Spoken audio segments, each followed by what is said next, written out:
बिस्मिल्लाहिर्रहमानिर्रहीम। आप देख रहे हैं लाइफस्टाइल हेल्थ चैनल और मैं हूं डॉक्टर आरिफ। लाखों रुपए का जानवर जो है बाज़ औक़ात फार्मर उसको मौत के मुंह में खुद ही ले जाते हैं। यानी कि आज ऐसी बीमारी के मतलब बात करेंगे कि जिस बीमारी को फार्मर हज़ात खुद अपने जानवर तक लेके आते हैं। बीमारी कौन सी है? इसको हम कहते हैं ड्रेंचिंग निमोनिया।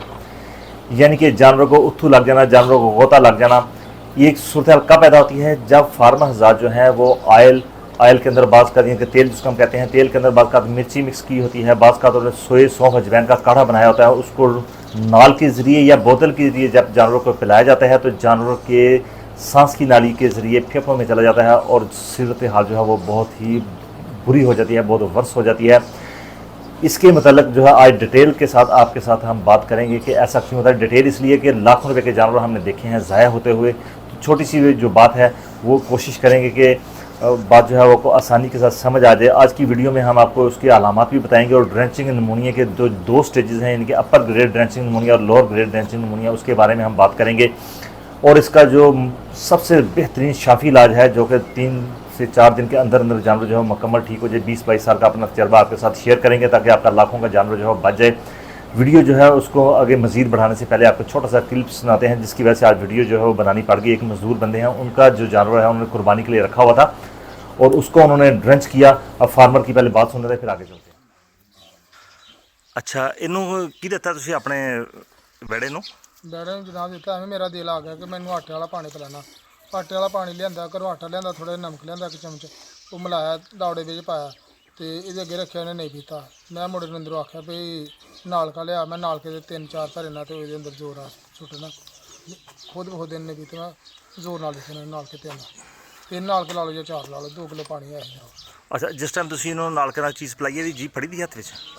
जीभ नहीं मतलब कि जल्दी से पता नहीं चलिया फड़ी है कि नहीं फड़ी? हाँ जी हाँ जी, जल्दी बिल्कुल इस तरह ही बाची फड़ी है। नत्थ तो फड़िया तो नाल अंदर सुटिया ते नालका पिलाने तो बाद इनू खांसी शुरू हो गई है? खांसी शुरू हो गई बिल्कुल उस टाइम ही शुरू हो गई है? हाँ जी, 2 मिनट के बाद। अच्छा, अज इनू किन्ने घंटे हो गए ना?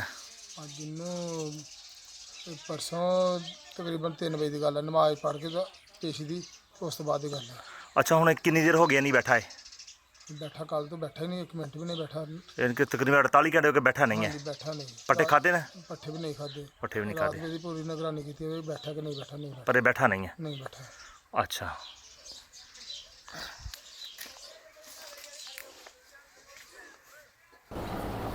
फार्मर की आपने बात सुन ली है। फार्मर जो है वो पंजाबी में बता रहे थे, आपको मैं उर्दू में उसका जो है दोबारा बता दूं क्या कहना चाह रहे हैं। वो कह रहे हैं कि उन्होंने अपने वहड़े को आटे वाला जो पानी है उसमें नमक डाल के उसको पिलाया ताकि वो थोड़ा फरबा हो जाए, गर्मी की शिद्दत कम हो उसके साथ। लेकिन जब उन्होंने पिलाया तो उनको नहीं पता चल सका कि उन्होंने इसको पिलाते वक्त किन चीज़ों का जो ख्याल रखना चाहिए था। जानवर को जब पिलाया तो उसका ड्रेंच होगा, उसको गोता लग गया। जानवर जो है वो 48 घंटे जब हम पहुँचे हैं तो 48 आवर्स 48 घंटे हो चुके थे। ऐसी सूरत हाल में जानवर जो है वो तकरीबन 24 से 36 घंटों के दौरान जानवर जो है वो कह रहे हैं कि वो नहीं बैठा, लगातार खड़ा है, चारा नहीं खा रहा, बाज़ का खांसी करता है। आपने जब भी अपने जानवर को कोई चीज़ पिलानी है, यानी कि ऑयल वगैरह पिलाना है या उसको कोई आपने बना लिया है पानी के अंदर डाल के कोई मसाले वगैरह मिक्स किए हैं, उसका काढ़ा वगैरह बना लिया है, आप उसको पिलाना चाहते हैं तो सबसे पहले आपको ये बता दूं कि ऑयल जो है या आपने काढ़ा जो बनाया उसको पिलाने की ज़रूरत नहीं है। लेकिन फिर भी अगर आप उसको पिलाना चाह रहे हैं तो इस चीज़ का आप अच्छी तरह से ख्याल कर लीजिए कि जानवर की जो ज़ुबान है वो आपने नहीं पकड़नी। बाज़ का आप जानवरों की ज़ुबान नहीं पकड़ते, लेकिन फिर भी जब जानवर को पिला रहे होते हैं तो जानवर जो है वो उसको काबू करने के दौरान, उसको पिलाने के दौरान बाज़ का ऐसा होता है कि उसकी जो ज़ुबान है वो आपके हाथ के नीचे आ जाती है।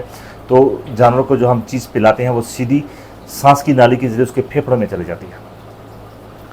अभी बस लोग, कुछ फार्मर हज़ात ऐसे हैं वो कहते हैं कि जानवरों को जब कोई चीज़ हमने पिलानी है तो उसकी ज़ुबान जो है वो पकड़ लेते हैं हम ताकि उसको गोता ना लगे। तो ये तो कन्फर्म है कि ज़ुबान अगर आपने पकड़ लिया तो वो गोता लगना ही लगना, उसको ड्रेंच होना ही होना है।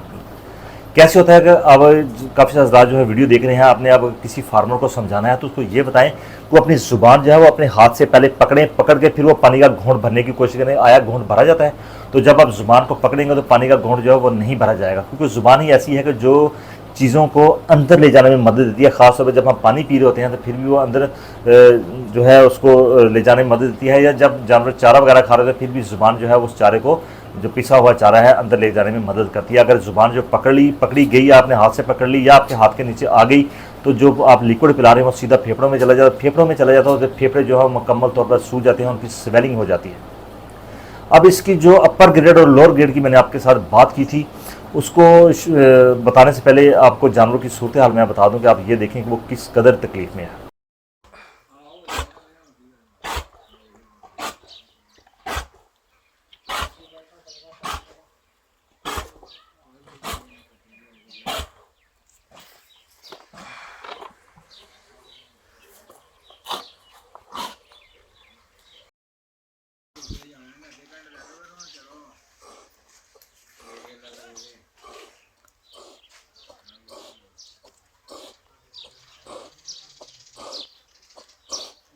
आपने जानवर की जो है वो तकलीफ आपने देख ली है कि उसकी आवाज़ कितनी मुश्किल हो रही है, उसको सांस लेने में कितनी दिक्कत हो रही है। ऐसा क्यों होता है? ऐसा इसलिए होता है कि जब फेफड़ों में कोई चीज़ चली जाती है तो फेफड़े चूँकि बहुत नाजुक होते हैं, फेफड़े आप कह लें कि हवा का घर है।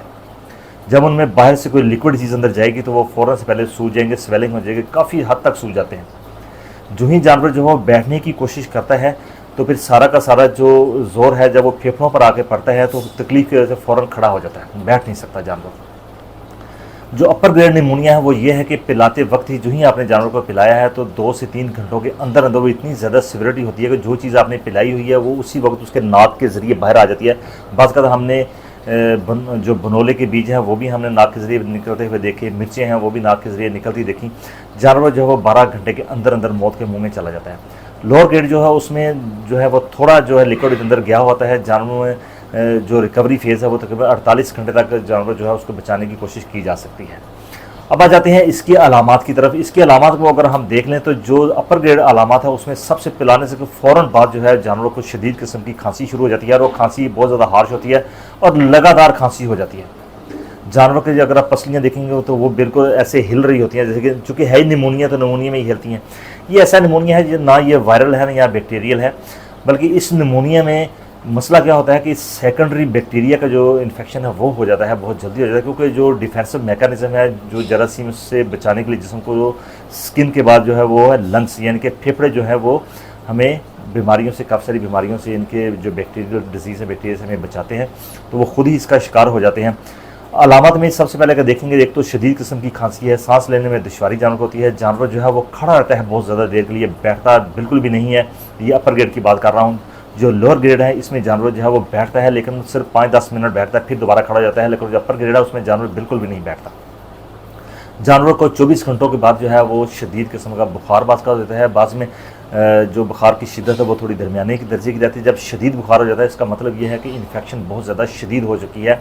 जब बुखार की शिद्दत जिस ड्रेंचिंग निमोनिया में ज़्यादा हो जाती है उसको जानवर को बचाना थोड़ा काफ़ी हद तक मुश्किल हो जाता है।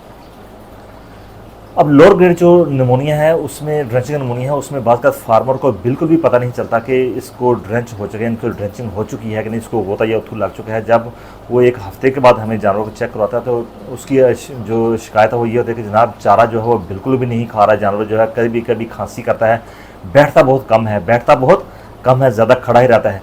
ऐसी सूरत में जब हम उसकी हिस्ट्री लेते हैं हमें पता चला कि उसने 6-7 दिन पहले अपने जानवर को जो है वो ड्रेंच करवाया था और वही अलामत जो है हमें नज़र आना शुरू हो जाती हैं कि जानवर जो है वो ज़्यादा देर खड़ा रहता है और कम बैठता है, बैठता ज़रूर है लेकिन जो अपर ग्रेड है उसमें बिल्कुल भी नहीं बैठता जानवर जो है। अब ऐसी सूरत हाल जब पैदा हो जाती है तो फिर जानवर की ज़िंदगी जो है वो ख़तरे में पड़ जाती है। उसको बचाना कैसे है? उसकी लाइफ सेविंग जो ड्रग्स हैं वो आपने इस्तेमाल करें। इसमें स्टीरॉइड्स का जो है वो बहुत ज़्यादा इस्तेमाल होगा, एंटीबायोटिक्स का बहुत ज़्यादा इस्तेमाल होगा, पेशाब जो मेडिसिन है उसका बहुत ज़्यादा इस्तेमाल होगा। इसके अलावा जो पेन किलर हैं वो मखसूस किस्म के उनका बहुत ज़्यादा इस्तेमाल होगा ताकि जानवर की ज़िंदगी को बचाया जा सके। जो मेरा एक्सपीरियंस है वो 2-3 जो ग्रुप्स हैं ट्रीटमेंट के, वो अगर आप उनमें से कोई भी इस्तेमाल करेंगे तो इंशाल्लाह आपका जानवर जो है बच जाएगा। लेकिन कोशिश ये, आज की वीडियो का मतलब ये है कि जो ही ऐसा मामला हो जाए, आपने कुछ चीज़ पिलाई है जानवर को और 12 घंटे के अंदर उसने चारा छोड़ दिया है, खाना पीना बिल्कुल छोड़ दिया है, जानवर ज़्यादा देर खड़ा रहा है, बैठा बिल्कुल भी नहीं है और खांसी का जो शदीद दौरा है वो जानवर को पड़ रहा है, तो फ़ौरन से पहले आपने डॉक्टर तक रजू करना है और आपने जो मेडिसिन की जो ट्रीटमेंट है वो अपने डॉक्टर से मुकम्मल तौर पर करवा लेनी है। ये नहीं कि आपने 2 दिन की, बात का ऐसा होता है कि 2 दिन की ट्रीटमेंट के बाद जानवर जो है काफ़ी हद तक 70% जो है रिकवर हो जाता है, ट्रीटमेंट वहीं छोड़ दी जाती है। जो ही छोड़ी जाती है अगले दिन फिर सिवियरिटी शुरू होती है। कम से कम 4 से 5 दिन जो है वो इसका जानवर का इलाज रहता है। इलाज मुआवजे की चूँकि अगर मैं अभी बात करूँ तो उसमें चूँकि काम जो टाइम है वो काफ़ी सारा लग जाएगा, तो बेहतर है कि इलाज मुआवजे का जो एपिसोड है वो इंशाल्लाह अगली वीडियो में आपके साथ शेयर किया जाएगा। आज की वीडियो का सिर्फ जो मैं आपको देना चाहता है पैगाम वो यही है कि अपने जानवरों को अपने अपने हाथों से कोई चीज़ नहीं पिलानी है, यानी कि नालके के ज़रिए या बोतल के ज़रिए अपने जानवरों को चीज़ नहीं पिलानी। जब भी अगर आपको पिलाने का मूड होगा, आप पिलाना चाहते हैं, तो आप उसको ड्रेंचर गन जो है वो इस्तेमाल करें, या बड़ी सिरिंज जो 50 ml के उसके ज़रिए अपने जानवरों को पिलाएं। जब भी आपने अपने जानवरों को कोई चीज़ पिलानी है तो उसकी ज़ुबान जो है वो अपने हाथ में आपने नहीं पकड़नी, कोशिश कीजिए कि आपके हाथ में के नीचे भी जो उसकी ज़ुबान है वो भी ना आए। दूसरा बात का लोग कहते हैं कि जब नालके से कोई चीज़ पिलानी है उसके अंदर थोड़ी सी हम तूड़ी डाल दें, थोड़े से दाने डाल दें, ताकि इससे जानवरों को पता नहीं लगेगा। तो ये बिल्कुल इल प्रैक्टिस है, ये ठीक नहीं है। आप उसके अंदर जो मर्जी भी डालें, लेकिन जो ही जानवर की ज़ुबान आपके हाथ के नीचे आनी है या आपने पकड़ लेनी है, तो सारा का सारा जो ड्रेंच है वो जानवरों के फेफड़ों में चला जाना है सांस की नाली के ज़रिए, और जानवर की ज़िंदगी जो है वो ख़तरे में पड़ जाएगी। जितना लेट इलाज मुआवजा होगा उतनी ही जो सूरत हाल है वो बुरी होती जाएगी, ताकि लाखों का जानवर जो है वो किसाब के हाथ में चला जाता है या तो वो एक्सपायर हो जाता है।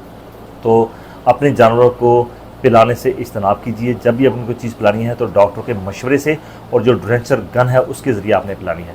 इस वीडियो का अगर आपको फ़ायदा कोई पहुंचा हो तो अपने दूसरे फार्मर हज़रात तक इसको ज़रूर शेयर कीजिए। इलाज मुआवजे के लिए ठीक इंशाल्लाह इसके फ़ौरन बाद ही जो अगली वीडियो है वो आपके साथ शेयर कर दी जाएगी। आपका बहुत शुक्रिया। अल्लाह हाफ़िज़।